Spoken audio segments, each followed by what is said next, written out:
we are going to do a rapid fire. So I have some questions for Jesse, and I want to get your thoughts on them. I may have an opinion on some of them, but I want to get your thoughts on these, Jesse. Question numero uno, and this is the big one. Should Notre Dame continue its series against Navy, or is it time to move on? For me, I'll keep it short and sweet. I think that Navy deserves to be on the schedule. It is a rivalry that has been around since 1927. There is a trophy involved, and to me, that is a team that you keep on a schedule. You know, it's one thing to have rivals. I could say like quote unquote rivals, maybe the teams that you've played over the last decade or 2 decades, or the teams that have provided you the most competition, you know, at a high level over the last few years. But for me, a true rivalry goes back over time. And like I said, they've been on the schedule for almost 100 years now. There is a trophy that is involved, the Rip Miller Trophy. And so, yes, I absolutely believe that Navy should be on the schedule. It's just, it is one of those tradition things. It is something I always, you know, whether Navy is good or not, I always look forward to the Navy game every year because of the tradition. And I like, you know, the consistency, the tradition of playing the Navy every year. So for me, they absolutely belong on the schedule. And the level of respect the two programs have for each other is also something that I greatly appreciate. Absolutely. Next question, Mr. Stiers. Which rivalry means more to you, USC or Navy? This one is an easy one for me. It's definitely USC. The USC rivalry goes back to 1926, so actually longer, 1 year longer than the Navy rivalry. There is the Jules Shillelagh Trophy involved in that one. And again, USC has provided, you know, more competition. USC dominated college football there for a solid amount of time. I've been to tons of high level USC Notre Dame games, the Bush Push. And I've never actually been out to USC. That's on the bucket list, actually making it out to the Rose Bowl at some point. I think that would be a great time. I've covered a game in the Coliseum, a couple games in the Coliseum. Yeah. I'd be super, super envious, jealous. And so, yeah, to me, it's USC because of, you know, oftentimes when Notre Dame is good and USC is good, those games at the end of the season are determining a lot of things in the college football landscape. And they did for a while. And you know, the Brady Quinn era and the Matt Leinart era, there's so much more historic football when it comes to playing USC. So the USC rivalry means much more to me. The Navy series is one I have more respect for. The USC series is the better one, the more important one, and the one that I cherish the most. So I've had some hard feelings towards USC recently because of some things that they're doing, mainly the whole leaving the Pac-12 to go join the Big Ten, which I think is a crock of you-know-what. But up until this point in time, that's been the series that's meant more, obviously. Let's go to the next one, Jesse. I'm going to jump around a little bit and try to stay within kind of the schedule. If you could add any rival to Notre Dame's annual schedule, who would it be? So I've talked a lot about what it means to be a true rival to me. To me, rivalry are teams that Notre Dame has been playing for a very long time. There's trophies involved, and there's 6 of those teams that Notre Dame has trophies with. One is Boston College. You know, they're on the schedule. They've been playing them since 75. Navy, they're on the schedule. USC is on the schedule. Stanford's on the schedule. The 2 teams I look at are Purdue and Michigan State. And so for me, I have always loved Michigan State. I have a lot of respect for the school of Michigan State. I actually considered going to Michigan State at one point because of the engineering school that they have. They've been playing Michigan State since 1897. The big megaphone trophy is involved. So I think the obvious answer might have been maybe Michigan in this case, but Notre Dame and Michigan State have been true rivals longer, and I consider that more of a rivalry because of that reason. They've been playing them since 1897. The Megaphone Trophy is involved. There's no trophy involved with Michigan. And again, it sounds stupid, but I put a lot of emphasis on those trophies. Because to me, what that signifies is at the end of the season, say you're playing each other and you guys are like, 3-6 and 2-7, there's still a trophy on the line. That there's still this rivalry of, even though we're having a bad season, we still want to kick the crap out of our rival and win this game because it means a lot to us. So for me, I would like to have Michigan State back on the schedule. I'm so happy that you said Michigan State and not Michigan, because that is one of the most overplayed quote unquote rivalries for me, it was probably the most entertaining rivalry of my childhood because Notre Dame dominated USC when I was a kid. I mean, Lou Holtz didn't lose to USC until his second to last year. I mean, they beat USC every year, and it didn't matter where it was or how highly they were ranked. Michigan provided much better games, so they were more entertaining games, but it wasn't the same kind of rivalry like USC was. And of course, over the years, I've come to have a great disdain for the Michigan program and their fan base and just how they kind of go about their business. So I have zero desire to ever play Michigan again. Michigan is also, I also have, as I've learned the history of the programs, and Michigan is the school, their anti-Catholicism. I'm not even Catholic, so it's not like it personally offends me, but it's offensive still that they fought so hard to get Notre Dame to keep Notre Dame from joining the Big Ten because they didn't want the Catholic school in there. The school that fought to try to get Notre Dame the hardest into the Big Ten was Michigan State. And then the other part too, Jesse, is just like you said, volume. I mean, Notre Dame and Michigan State have played each other a lot more than Michigan. I mean, They've played each other 79 times, where Notre Dame and Michigan have only played each other like 44 times. So I could not care less about Michigan at this point in time as a rival. I would love to see Michigan. I've said I'd get Stanford off the schedule and put Michigan State back on. I'd love to see that. The Michigan State is just such a good football program to me. Yeah. It's well run, well coached. I have a lot of respect for him, and I don't know about you, but one of the, Notre Dame has had some losses over the years, but the one that always stung the most was that overtime fake field goal to Michigan State. That loss for whatever reason. Were you there? I was there too. Oh. That one hurt like that. I watched the Bush Push live. It was up there. Like that game hurt my soul, and that's what to me is a true rivalry, right? Like both those teams were, I think, like they were ranked, but I think they were like, in the 20s to like teens range. So it was just a good, solid college football matchup. And that's what I miss in playing Michigan State. And so, man, I'm glad that we agree on that one. Mm-hmm. To your point too, Michigan fans are the worst. They're so obnoxious. Yeah. Going to Michigan, going to Ann Arbor is so hostile, not fun for no reason. And I lived up in Michigan for a while, and I think that's a big reason too. I have friends that are Michigan fans. They are, and so I have to deal with. I have a friend that I literally text with back and forth almost daily about. We're just constantly talking crap to each other about Michigan and Notre Dame, and that's what that friendship is. Here's the next one, Jesse. I have this next question for you for the rapid fire. We're going to kind of go away from the schedule and talk about a couple other things.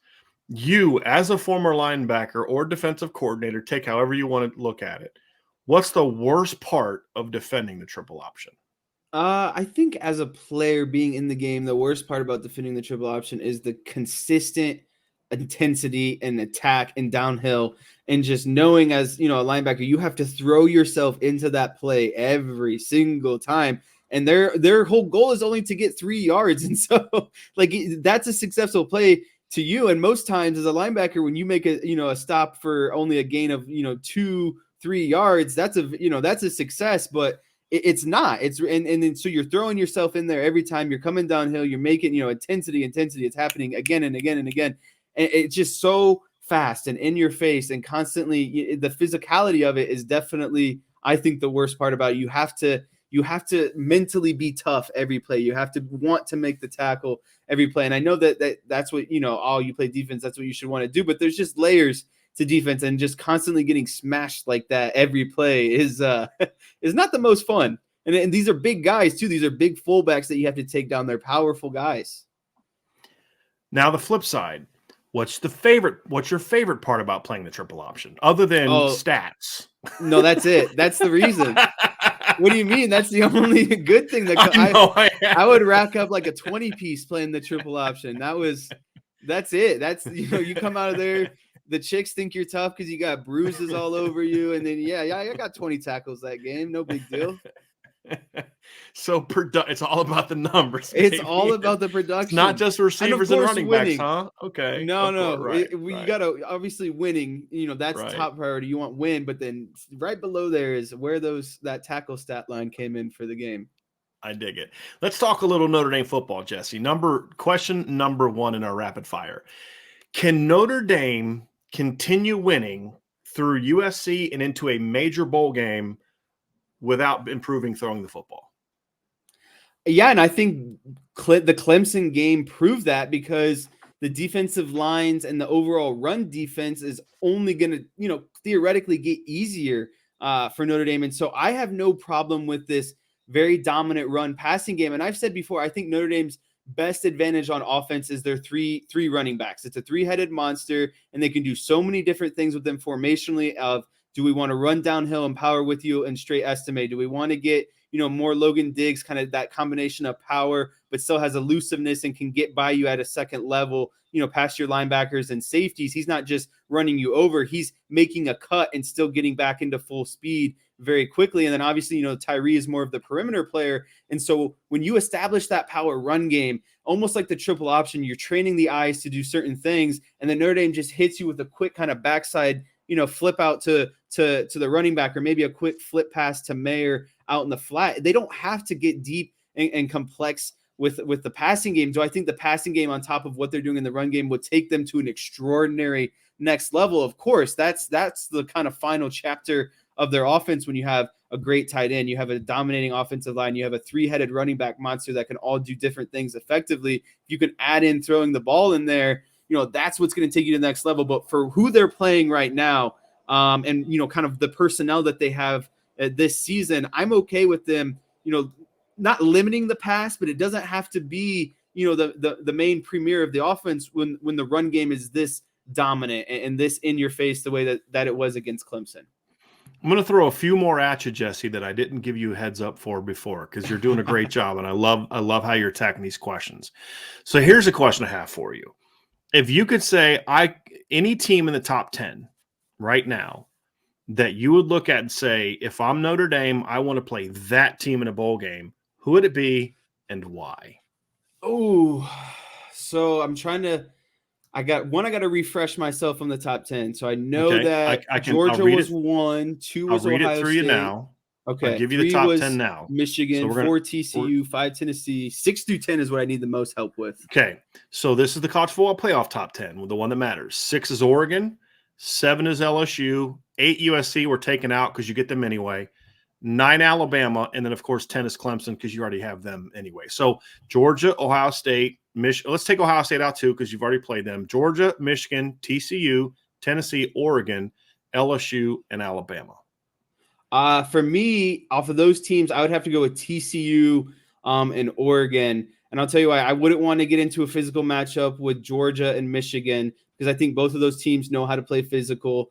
I don't want to, as fun as it would be against LSU, I don't want to really get into that. I think there's more that you could kind of play for outside of the drama of obviously, BK and all that kind of stuff. I think it would get too overhyped.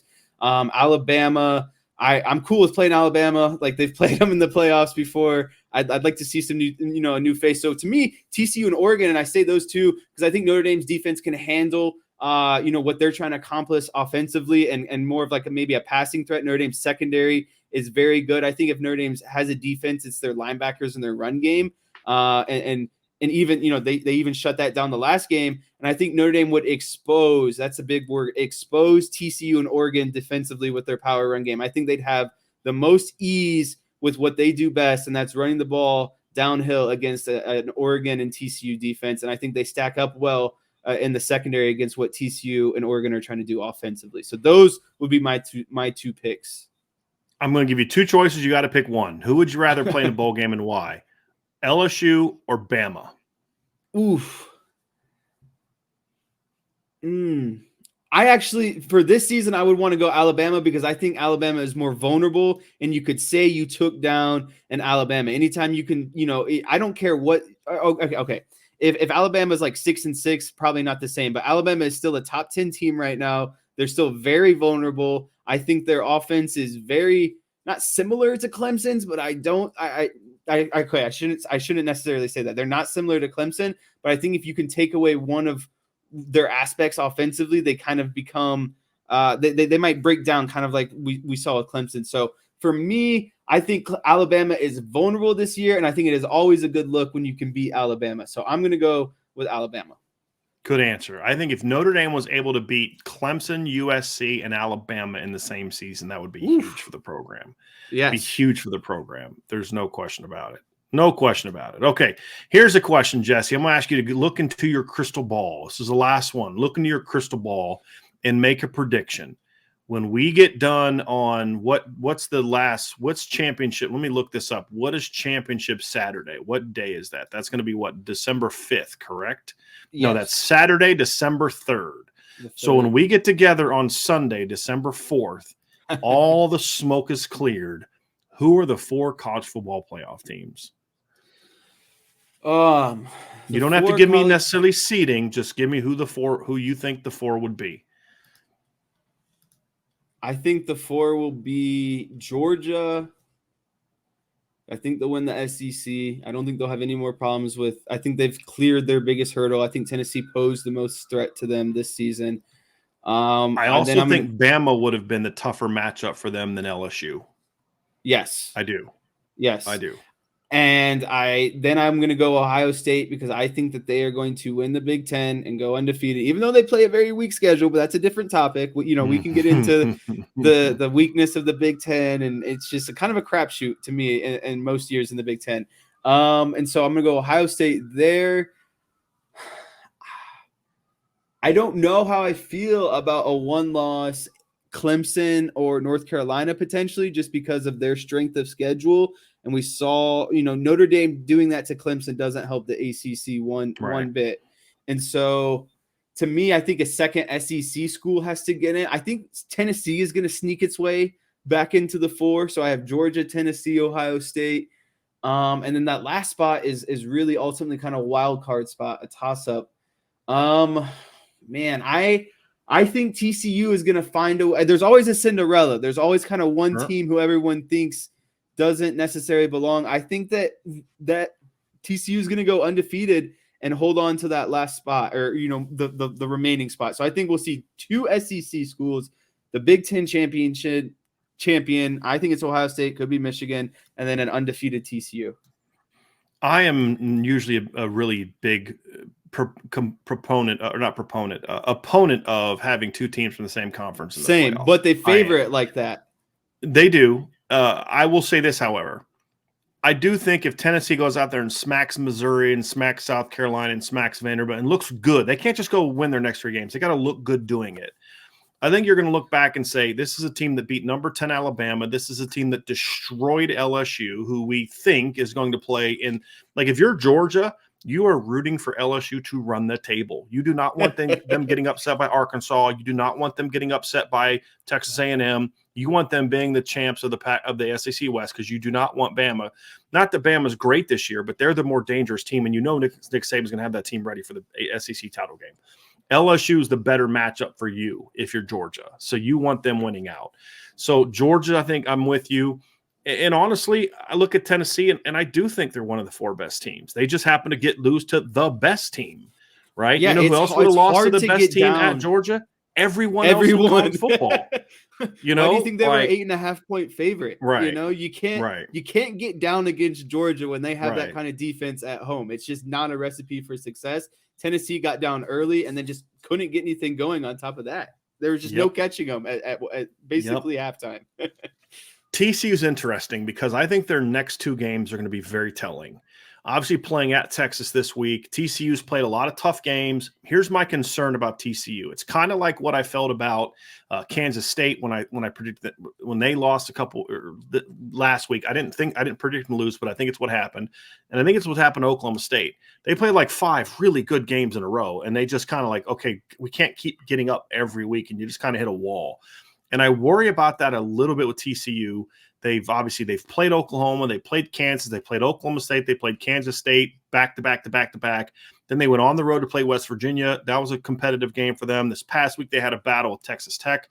Are they kind of wearing out a little bit? We're going to find out the next 2 weeks. They play at Texas and at Baylor. I think if they can win those 2 games, obviously I think they're in good shape. But I think if they drop this game to Texas, especially it's a close game, they're not completely out of it yet. And it just depends on kind of who the rematch would be against. But I got to see TCU do it one more time before I truly buy in to them being that team, because I just think they've gone through a gauntlet. Look, the Big 12 is not the best conference of college football, but it is the deepest conference in college football, where Yeah. literally every team in that league can give you a game on a Saturday. I mean, Yeah. every single one can give you a game on a Saturday. I've never heard that before, but I like that. Yeah. And I think we're going to see a Pac-12 team this year. So I think it's going to be Georgia. I think it's going to be Ohio State, and I think it's going to be Tennessee. And I think if TCU drops a game the next 2 weeks, I think there's a chance we could see a Pac-12 team get in, which we haven't seen in a while. I think Oregon will have a chance, but I think the Pac-12's best chance to get in is for either USC or UCLA. So like UCLA getting a rematch against Oregon, because remember the Pac-12 went back to sort of like the Big 12. There's no divisions anymore. Right. So if UCLA wins out, they're getting a rematch against Oregon. Yep. And I think the best thing for them is for something like that to happen. And that would only be if you see a TCU drop a game and drop it convincingly. Because I still think if TCU loses by a field goal to Texas, depending on who they get a rematch against, you could still see them ahead of the Pac-12 teams. Because the problem is the two best teams in the Pac-12 have nothing out of conference that they can hang their hat on. That's the problem. Because Oregon got killed by Georgia, and then UCLA played what? They played Bowling Green. They were losing half the game. They played Bowling Green. They played Alabama State and South Alabama out of conference. I think that could end up killing the Pac-12. So they're going to need some help. They're going to need, I think, they're going to need TCU to lose and lose big. Because I think if you have a one-loss TCU in the deep Big 12 and a one-loss Oregon or UCLA, you're going to be in trouble if it's a close game, which then opens up an opportunity for Clemson. Yes. Because Clemson's strength of schedule is a lot tougher than people think. I think the ACC is better this year than it has been. I think they're going to get a chance to have a big win over North Carolina, who they're hoping is that if you're Clemson, you need two things to happen. You need Carolina to win out, and you need Notre Dame to win out. Yep. If Notre Dame goes on the road and smacks USC, you can be like, see, that was a preseason top 5 team that finally started playing like a preseason top 5 team, right? That's what you can say. And I think that helps Clemson's case, because at that point in time, Jesse, if Notre Dame wins out, they're at worst a top 12 team. And you can say, look, we went on the road, we played a top 12 team, and they smacked us in the mouth. But outside of that, we beat a ranked NC State team. We beat a ranked North Carolina team. We beat a ranked Syracuse team when we played. We beat a ranked Wake Forest team when we played them. Now, all of a sudden, your resume is looking a little bit better than what Oregon will have beat up, or what a one-loss UCLA will beat up. And say what you want about about how good Michigan looks. If Michigan loses Ohio State, they have 0 wins that they can hang their hat on. Their best win is like Maryland. Penn State is their best win. I don't count Penn State, because Penn State, you could run a MAC quarterback out at Penn State that could play better than Sam Clifford. So yes, and we've seen that happen. So Penn State is garbage. I mean, and the fact that they like I was talking to somebody, they're like, well, UCLA canceled almost. No. Michigan canceled on UCLA and replaced them with the bum trash schedule that we've seen them play. The 3 first games for them were like Colorado State, UConn, and Hawaii. Else. It's like, Hawaii. Come on. Who might be the worst Power 5 team or FBS team not named UMass. It really might be. And who else is in that conversation? Colorado State. I mean, and you got both of them. Think about this. UConn was your best out-of-conference opponent. At 5-5. Who almost got football shut down a few years ago. Yes. If I'm not mistaken. They're not good. They're not good. ESPN does that bottom 10 thing. Ryan McGee does that bottom 10 thing. And I'm going to look at that. See who they're they have USF, UMass, Akron, Colorado. Okay, give me a break on that one. Let me see here.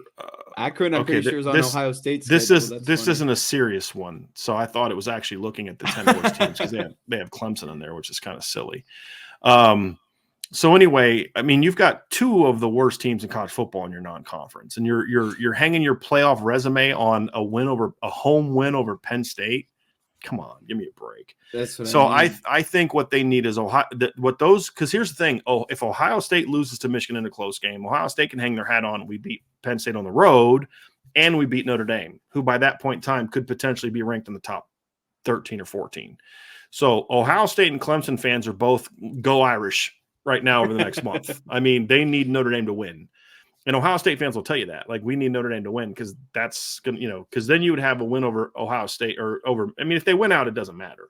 But if they lose to Michigan, they're going to need that win over Notre Dame. Because what would be the difference between Clemson and Ohio State if they both finished, 11-1? Clemson would be 12-1, and Ohio State's 11-1. Ohio State needs to be saying, "Hey, we played Notre Dame and beat them, and you played Notre Dame and got killed by them." You know what I mean? And look at Notre Right. Dame. They're ranked in the top 15 or whatever. So they're going to need that for sure. Yeah, I think. So, go ahead. No, bigger picture, I think Georgia, Tennessee, and we agree on Georgia, Tennessee, and Ohio State. And that last one really comes up to debate if TCU doesn't win out and becomes one loss, because then it's either a TCU, who presumably is a one-loss team, a Pac-12 champ who's a one-loss team, and an ACC champ that's a one-loss team. And potentially, TCU would be the Big 12 one-loss team, or Right. Big 12, maybe one loss and losing the Big 12 championship. So that's where it becomes, I think, complicated, is if TCU loses, it becomes the battle of the best kind of one-loss team. Right. And that gets sticky amongst kind of Power 5 conferences, which is why it's fun that we're expanding here soon. The thing I like about what TCU did is their non-conference ended up not being very good. They played at Colorado, they played Tarleton State, and they played at SMU, right? But they tried. You play at a Pac-12. You play 2 non-conference road games. How many people can say they played 2 non-conference road games against an FBS team or a Power 5 team and an AAC team, which to me is still the best of the non-Power 5 conferences? So I give them at least a little bit of credit. That's a better attempt than playing Hawaii, UConn, and flipping Colorado State. Like, that's a joke. It's embarrassing. Yeah. Michigan's schedule is an absolute travesty, and they did it on purpose. It's not like you can say, well, UCLA canceled on us. One game they have to win this entire season.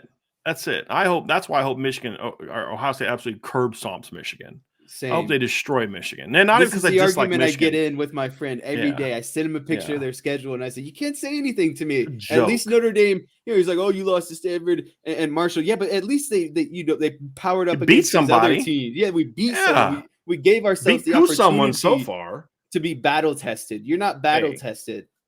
Say what you want.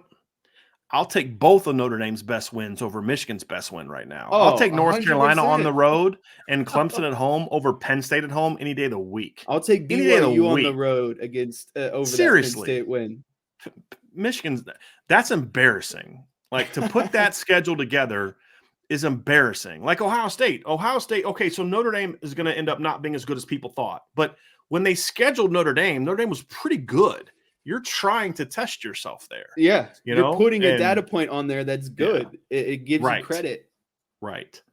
So forget Michigan, man. And like Oregon, I'm going to reward, if it comes down to Michigan or Oregon, Oregon got killed, but you know what? Oregon tested themselves out of conference. They went down to Georgia and played Georgia, right? Give me that team over a one-loss Michigan team who didn't win their division and played that just absurd, cowardly non-conference schedule. And that's all you can say. That's all you can say. Right. Oregon played BYU and Georgia out of conference. I mean, now BYU ended up not being as good, but they've been good recently when they scheduled them. So forget you Michigan, telling me man. You scheduled UConn, you thought they were going to be good? Come on. Yeah, the fighting Jim Moras, like, hey, man, Sonny Lubbock ain't been at Colorado State in a hot minute, right? So you didn't schedule them thinking they were going to be good. And Colt Brennan hasn't been the quarterback in Hawaii in a long time. June Jones has been gone for a while. So don't tell me you're like, oh, well, we thought they were going to be good. No, you didn't. Stop lying. It's so Michigan's a bunch of cowards. So, forget them. They don't deserve to be in the playoff. So forget it. Anyway, great conversation, Jesse. Great job on the rapid fire. That's going to do it for our show tonight, everybody. We will be back tomorrow at 1:00. It'll be me, Ryan, and we will do our predictions for the Notre Dame game against Navy. We'll also do some of our predictions for the big games this weekend. There's some really good matchups. Not quite as good of a weekend as last week, but still a pretty good weekend of college football. So we're going to make our predictions for those as well.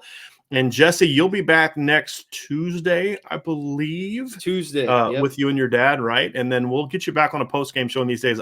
The next time Notre Dame loses, and I hope it's not for a few years, you're definitely going to be I got to on suffer that a show. loss, huh? Yeah, you have to do a post-game loss show. I got to earn my stripes. I don't hope it's not for a while. That's my only thing. I just hope we don't have to do that for a while. So that'd be like you got like a 6-year-old by the next time that we have to do a Notre Dame law show. That'd be nice.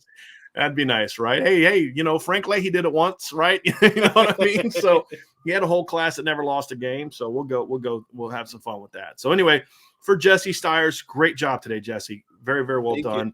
I'm Brian. We will talk to you all again very soon on the Irish Breakdown podcast, and follow the instructions below.